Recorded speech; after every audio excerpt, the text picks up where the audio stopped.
PCX update.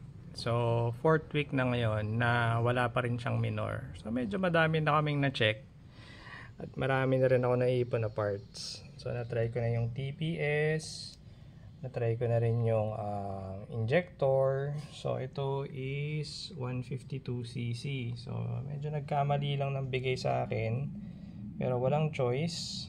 So ginamit ko na siya, hindi ko na pwedeng balik. And then nagpalit na ako ng spark plug, nagpalit na rin ako ng spark plug cap. Tapos okay naman yung kuryente niya. So nagpalit kasi ako ng pipe dito. Tapos power pipe siya, so pinaremap ko na rin.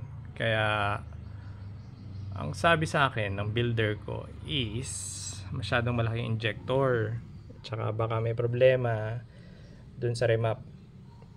So ito na yung tamang size ko ng injector, 140cc. After ko palitan, itatry ko namang pa home service ng remap kung titino yung idling or yung minor niya. Nagagamit naman siya, pero pag binitawan mo yung gas or yung throttle, namamatay siya.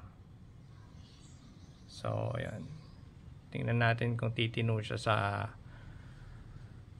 140cc na injector, tapos remap yung kasunod.